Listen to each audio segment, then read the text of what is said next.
अस्सलाम वालेकुम, welcome back to my channel. I hope आप सब बिल्कुल ठीक ठाक हैं। और आज मैं आई हुई हूँ आइकिया, यहाँ पे कुछ रमज़ान की डेकोरेशंस देखने भी, और मुझे अपने किचन के लिए कुछ स्टफ़ बाय करना था। और यहाँ पे मैंने सोचा कि आप लोगों के साथ भी थोड़ी सी यहाँ सऊदीया में जो रमज़ान की डेकोरेशंस हो रही होती हैं वो भी शेयर कर देती हूँ। तो अगर आप अपने घर में रमज़ान के लिए कुछ डेकोरेटिव चीज़ें लेना चाहते हैं जो कि बहुत ही एस्थेटिक भी लगें, तो आप आइकिया पे विज़िट करें। आजकल वहाँ पे सेल लगी हुई है 20 to 70% ऑफ।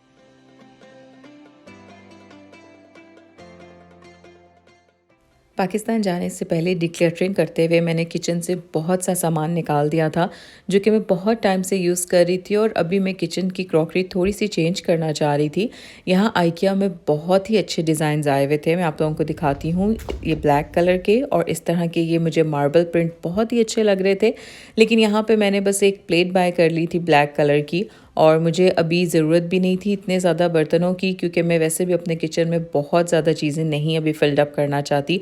और ये वाली बास्केट्स भी बहुत अच्छी थी, रमज़ान में बहुत काम आता है इस तरह का सारा स्टफ़।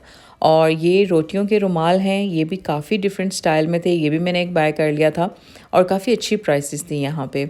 सेल ओवरऑल तो मैं आपको नहीं दिखा सकती क्योंकि मैं बहुत जल्दी में गई थी, लेकिन अगर आप अपने रमज़ान के लिए कुछ शॉपिंग करना चाहते हैं तो आइकिया ज़रूर विज़िट करें। वहाँ की सेल से आपको काफ़ी अच्छी चीज़ें मिल जाएंगी।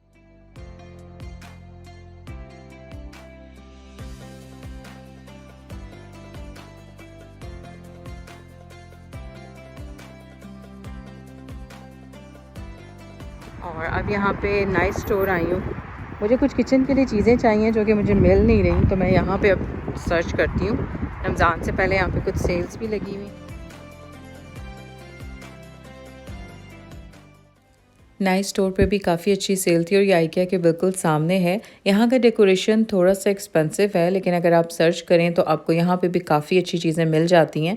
तो यहाँ पे अब मैं देखने आई हुई थी, मुझे असल में चाहिए था किचन के लिए एक सॉस पैन जो कि मुझे कहीं से भी नहीं अच्छी प्राइस में मिल रहा था। यहाँ पे मुझे एक पसंद आ गया था, और नाइस स्टोर से मैंने वो सॉस पैन और कुछ किचन की बाकी चीज़ें बाय कर ली थी। लेकिन साथ साथ मैं आपको यहाँ पे भी दिखा देती हूँ जो कि रमज़ान का एक स्पेसिफ़िक अरब कल्चर में जो डेकोरेशन होती है वो सब यहाँ पे अवेलेबल थी डिफरेंट प्राइसेस में।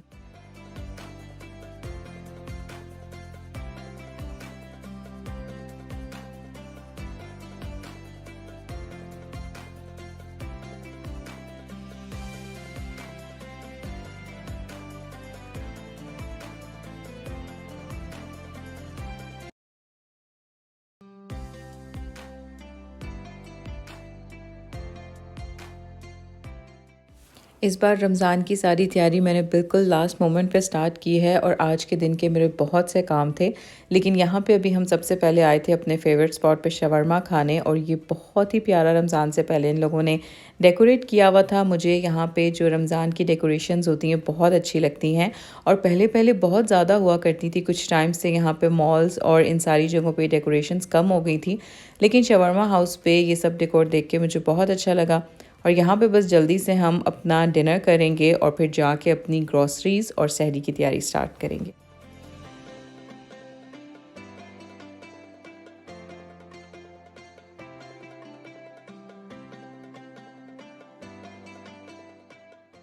लुलु से कुछ चीज़ें रह गई थी, वो लेने गई थी, और जब मैं वापस आई तो बच्चों ने बिल्डिंग को हमारी कुछ इस तरीके से डेकोरेट किया हुआ था, और ये इन लोगों ने प्रॉपर तरीके से नहीं लगाया, लेकिन ये भी मुझे बहुत क्यूट लग रहा था।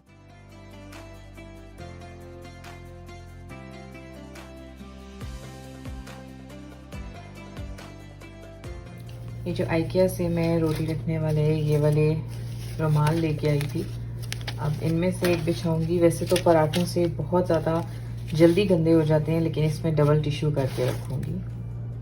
अपने किचन में हमने एक और चीज़ भी अपग्रेड की है, और पहले ये वाली डस्टबिन थी हमारे किचन में जो कि बहुत छोटी पड़ती थी, और इसका ये जो ओपनिंग वाली चीज़ थी ये हमें बहुत डिस्टर्ब करती थी। अब ये वाली मैं डस्टबिन लेके आई हूँ, और ये ऐसे भी ओपन हो जाती है, और अगर आप इसको पाँव से करना चाहें तो ये पाँव से भी पूरी ओपन हो जाती है।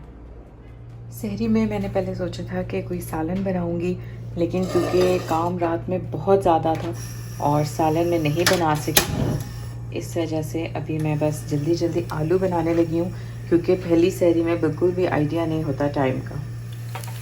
साथ ही चाय भी रख देती हूँ क्योंकि हम लोग सहरी में चाय ज़रूर पीते हैं।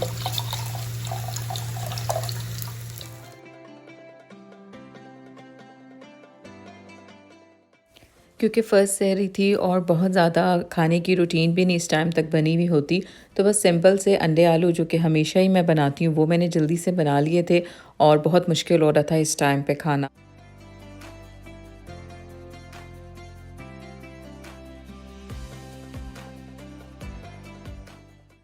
अफ्तारी बनाने का टाइम स्टार्ट हो चुका था और यहाँ पे सबसे पहले मैं बनाने लगी थी ग्रीन चटनी। इस बार ये मैंने पहले से बना के फ्रीज़ नहीं की थी क्योंकि ग्रॉसरीज़ हम लोगों ने बहुत लेट की थी। तो यहाँ पे बस हम किचन की लाइट्स ऑन करते हैं और स्टार्ट करते हैं। ये काफ़ी मेसी सा अभी काम हो गया।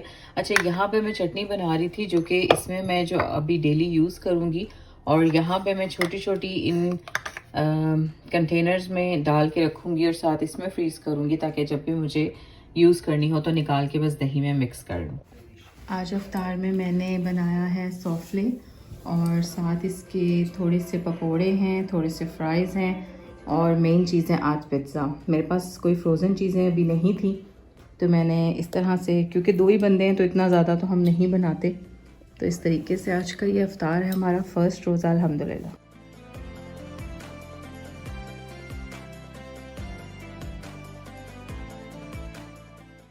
अपनी लास्ट वीडियो में मैं बिल्कुल दिखाना भूल ही गई थी कि ये वेलवेट के कुशन कवर्स कैसे से लग रहे हैं। तो ये थोड़े से यहाँ मैच तो नहीं कर रहे, लेकिन रमज़ान के हिसाब से मुझे काफ़ी अच्छे लग रहे थे। और अफ्तारी के बाद क्योंकि बहुत दिल करता है चाय का और मेरा कल का पूरा दिन बहुत ही टायरिंग था, तो चाय पीने के लिए हम लोग आ गए हैं इस रेस्टोरेंट में। ये है अलमास रेस्टोरेंट और यहाँ की चाय हमें बहुत पसंद है। ये आई थिंक इंडियन रेस्टोरेंट है, मुझे एग्जैक्टली नहीं पता, लेकिन मैं एक इनवाइट पे यहाँ पे आई थी और मुझे यहाँ की चाय बहुत अच्छी लगी थी।